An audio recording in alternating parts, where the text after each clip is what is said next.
Welcome everyone to Boss It Up Radio. Today we are on a special spotlight showcase that I am extremely excited about. Today here we have Gordie on the show. Gordie, how are you doing today? Hey, thank you so much, Jocelyn. I'm doing great. I'm excited to be here and to make a difference together. So thank you. Absolutely, absolutely. Now, this is a little bit different from a lot of the shows that I have done. Now, I range from music to small business owners. But when I heard your story, I said, you know what? I couldn't go without having you on the show, especially at a place where now we should really be coming together a little bit more to try to make positivity in the world. Tell us a little bit more about why you're here on the show today.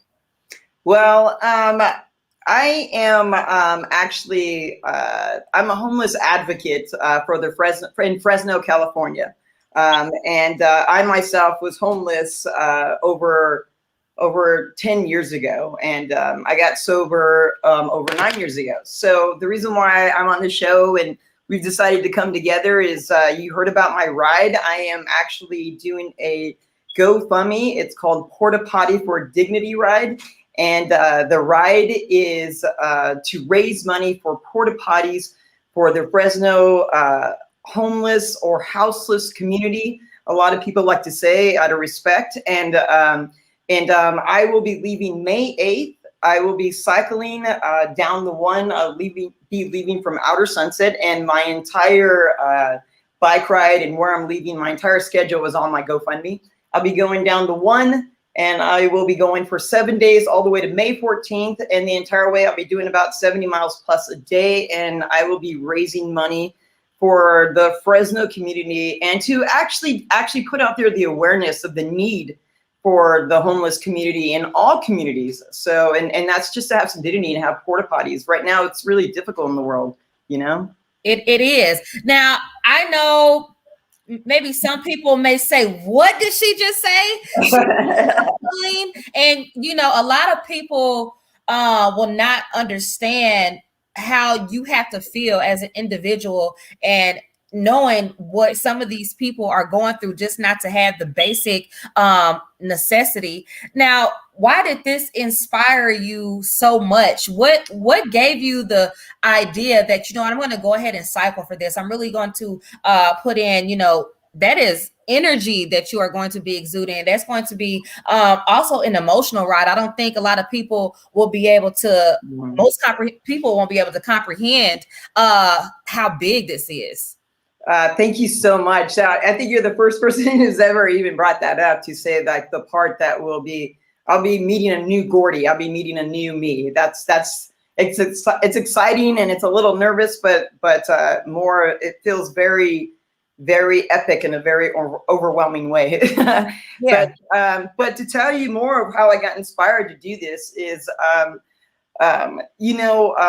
like I said, over 10 years ago, I was homeless in Sacramento. I had moved out of Fresno and I became addicted to drugs and alcohol. Came back to Fresno, got sober, and when I got sober, my life changed. And then 4 years into my sobriety, or maybe about 5 years into my sobriety, I got married. Like all my dreams were coming true. And then a month later, I had a neurologic event that changed my life like in a day.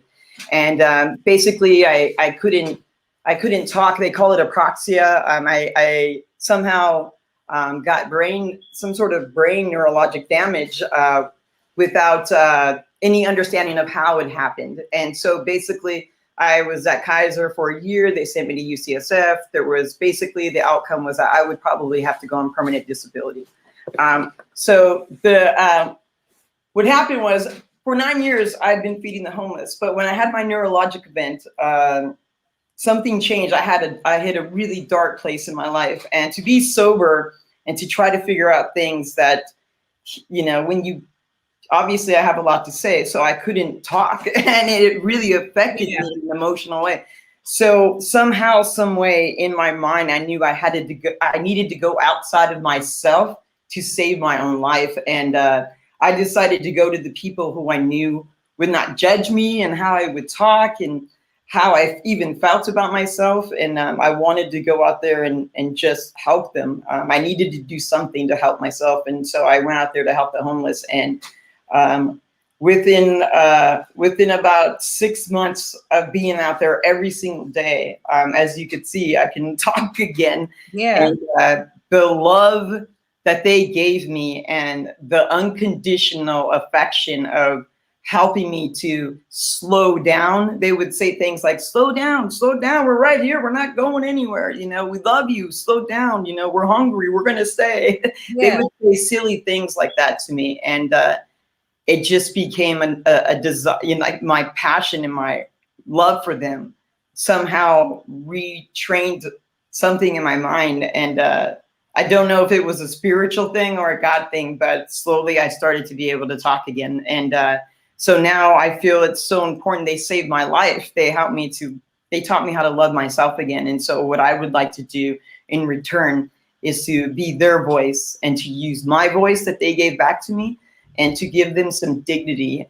They just take what they get out there. And, you know, they're just all trying to survive. And, you know, there's nowhere for them to use the restroom anywhere. And the PTSD that they experience from it, that I know that I experience it, is real. And right now it's even hard during COVID because everything is closed down. So, you know, I feel it's important that someone, you know, I feel it's important. I'm going past our leaders. I've spoke to the leaders in my community at Fresno City Council meeting. And I really feel like this is something that needs to be taken even past them, because this is human lives, this is human rights, this is sanitary. This is just sanitary reasons. You know, we every day get up, wash our hands, brush our teeth, go to the restroom, wipe ourselves down. Even if we can't take a shower, we still get to leave our house doing things that we naturally don't even think about that would cause us anxiety if we were out in the streets trying to do.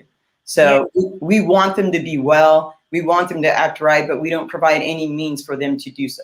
So now tell me, what challenges have you had so far with trying to, you know, you're only one person. Absolutely. I mean, you can only do so much. And however, I feel that what you're doing is huge. You know, this will spread, you know, across communities. This will spread off word of mouth. And, you know, this is something that needs to be supported. These are the things that people don't discuss.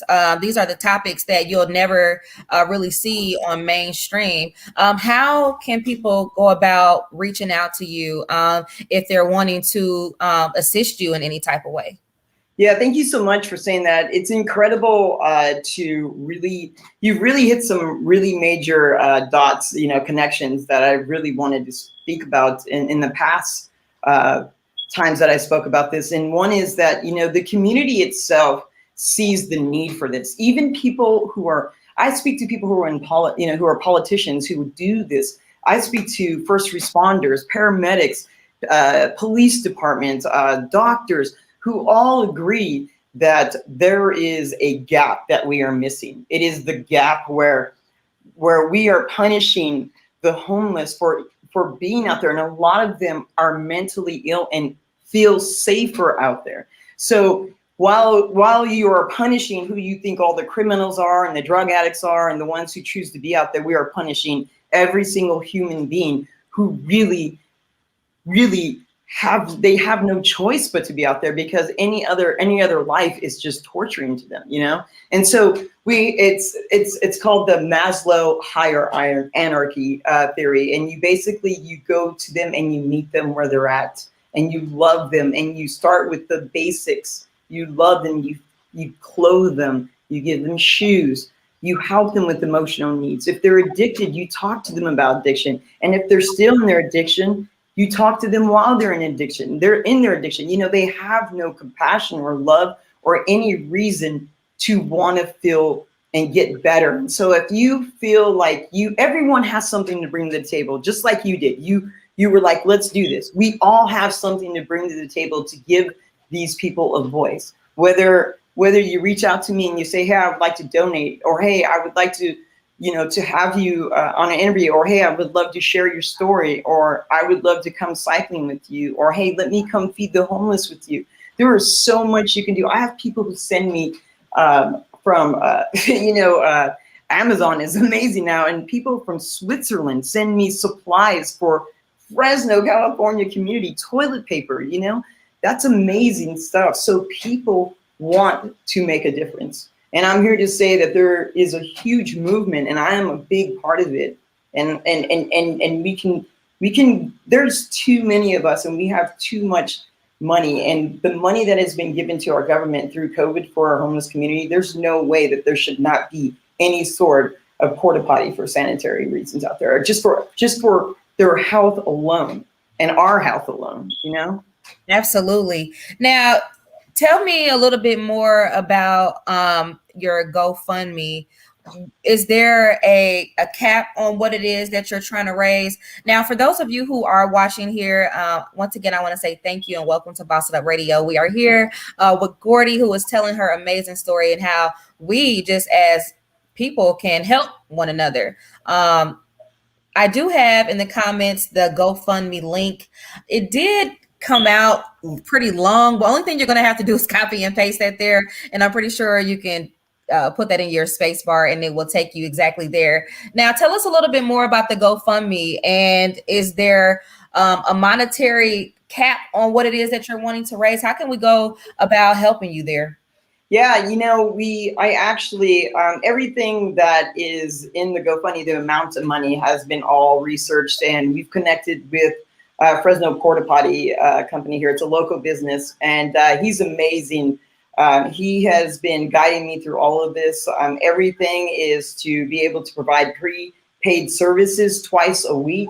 And so everything has been thought of from what will be needed. We are buying the porta potties based on the fact that we know that the homeless will, us as human beings who have, like I said, are just normal. We go to concerts and bathrooms and restaurants, and we mess with those bathrooms, and we all live in houses. So these people are going to learn to acclimate to them. They're going to probably mess them up a little bit. They're normal. We have the normal humans out there like we do in houses. There's little tyrants everywhere. So so we're going in there with no attachments, and we have no expectations, and we're getting these porta potties because they've never had them out there, and we're gonna give them time to acclimate to them, and we're hoping that with the relationship that I have created with them in the last year, that they will take care of them and appreciate them, and then we have learning curves, so we have backup porta potties that we've bought, and so the intention is big, and we thought of the bigger picture,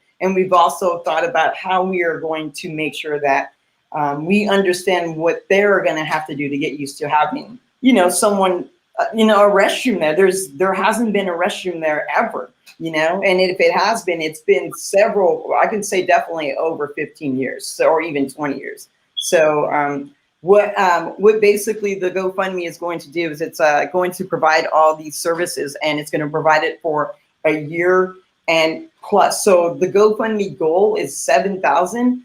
My community and everyone around everywhere, not just in Fresno, we're already at 4,800, and I haven't even left my ride yet. So we've already made the decision that if it goes past the 7,000, I've reached out to the community store business owners who basically have to deal with a lot of the homeless community, and they get no help from the county whatsoever. So I am going to donate money to help them to clean up the area and to make it better for them as well, because they deserve equality as well for all the love they give to the homeless community. Yeah. Wow. Now, are you the only one who has went this hard before? Because, again, when I look at you, I say, wow, like you're super powerful, you're super strong, because there will be some people that say, who cares about putting porta potties out there? Or, they're just going to go in there and mess them up anyway. We have to look at both sides of the story. Some people will not be excited about what you're doing, and versus others will like, yeah, I'm rooting for her, or I'm rooting for this team of people who are standing behind her because this does matter. What if it was you? We have to look at hypothetical facts, and we have to look at things logically. And I think a lot of people will not look at this logically. Yeah. You know, try going a few days without having somewhere to go to actually use the restroom, or one to wash your hands, or any of that, just the basic necessity. So again, Gordie, I shout you out. I think that you're amazing. I hope that people will begin to open their eyes, and they'll see and they'll say, well, yeah, maybe we can change how the communities are just by this one small thing. So Yeah. I'm rooting for you. Thank you so much. You're incredible. I hope that people feel uncomfortable with this. It is uncomfortable. I hope that people are challenged this idea, because I expect it to be challenged. And I am a person who is trained 4 weeks to cycle, and it is not an easy ride. I'm going down the one with traffic, and I am in somewhat way, putting my life out there to say, hey, I'm trying to make a statement and say, hey, these people their lives are worth it. If I give up on them, then I give up on myself, because I was homeless once too. So someone reached out to me and saw something in me and continued to love me and did follow through with it. Just didn't come out and feed me once, followed through with their love and helped me and made a difference and brought me back to life, and I see in a year and a half the difference in the souls that I've been working with, and none of the county none of the county people who are in charge of trying to make a difference. It should be so critical. One of the first things you do is to make things sanitary for human beings who are, somebody's mother, somebody's brother, somebody's daughter, somebody's sibling. Some of them don't even know that they're missing. This ride is dedicated to those families who have been searching for their family members from anywhere from hours to days, to months, to years, and the panic of not knowing, are they okay? Because they don't even know who they are. I mean, I hope that I'm providing dignity for one of those human beings. Tell us a little bit more about how cycling was incorporated with your journey, with this mission that you're on. Well, about a year after I got sober, when you get sober, sobriety is so great. We have these extreme ideas, and we're just like, I'm sober, I'm going to do all this and do that.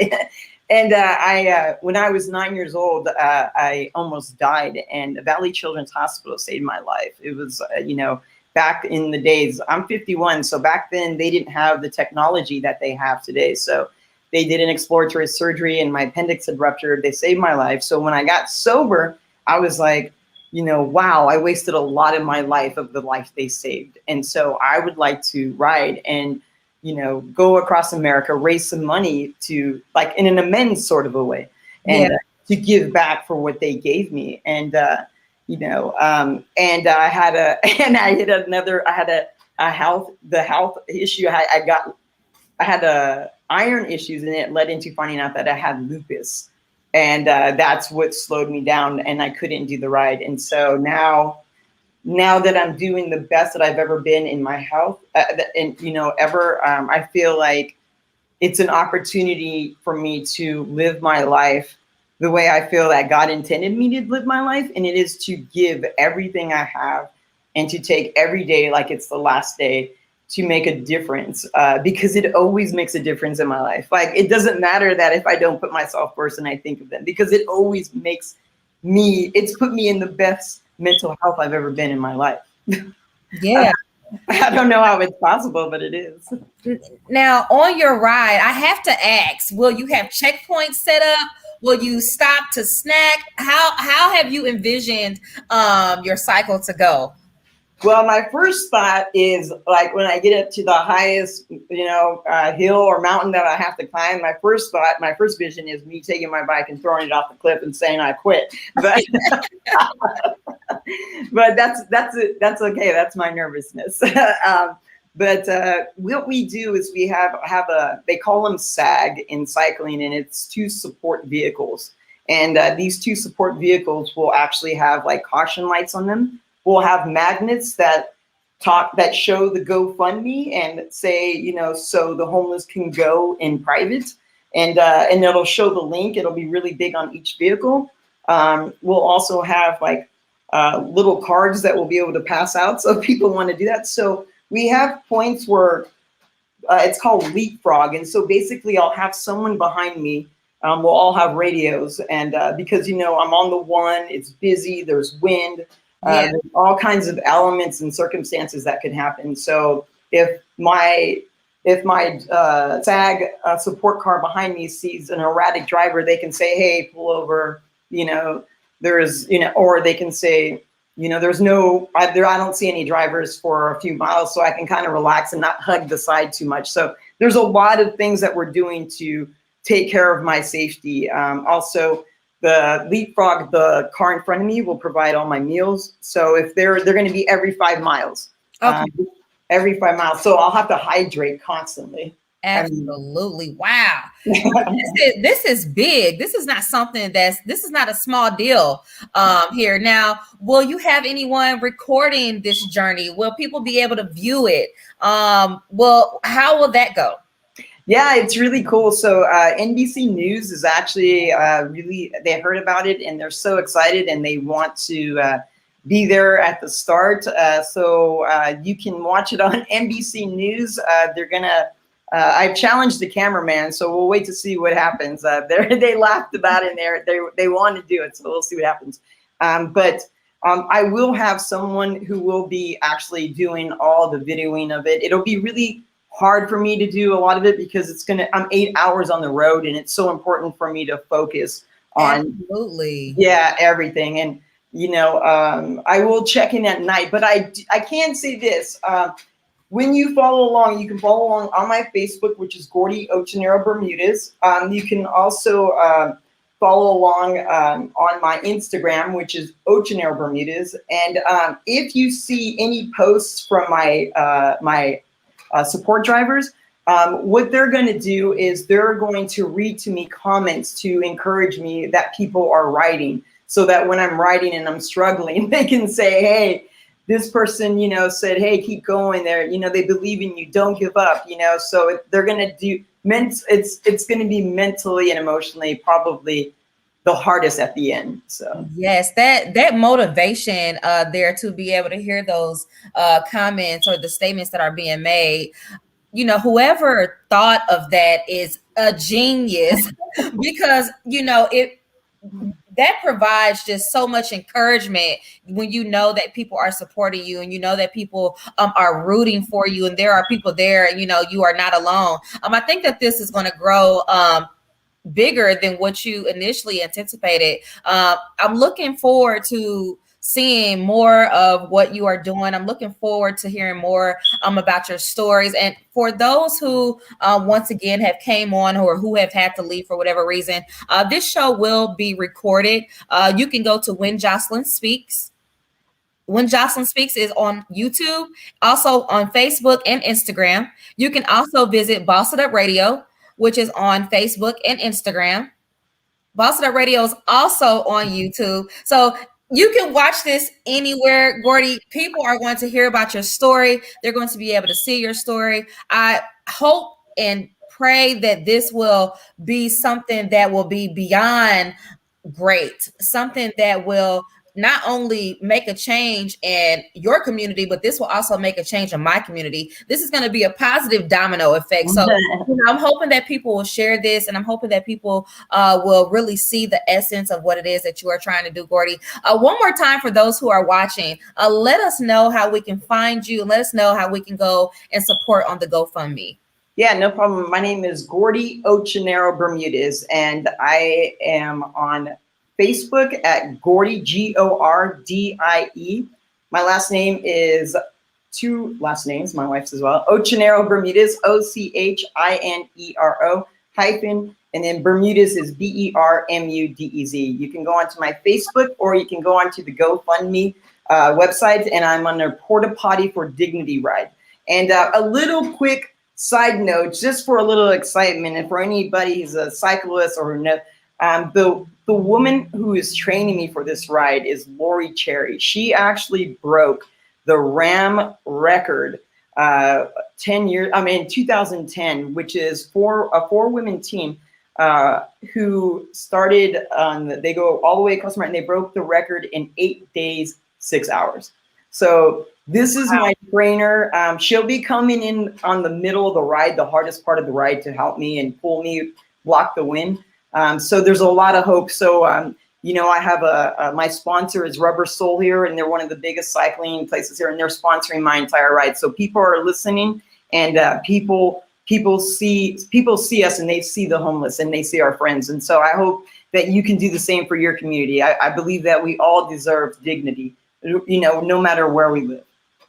Absolutely. Gordie, once again, I want to say thank you for coming on the show. And I'm really honored to have been given the opportunity to give you the platform to be able to tell your story and to be able to bring this to light. This will continue to go. This will continue to grow. Now, I hope that I can have you back on the show again after your cycle to hear about the experience and just to see the feedback. Would that be something that you would be interested in? Oh my gosh, that without a doubt, no doubt. That's an easy yes. Well, Gordie, we have Bossed It Up again on Bossed It Up Radio. Everybody, please make sure that you go back and you watch the recording. This will be posted on all platforms, everybody. I hope that you all have a great day. Gordie, once again, I want to say thank you for coming on to the show, and have a great day, everybody. Peace. Thank you. Peace.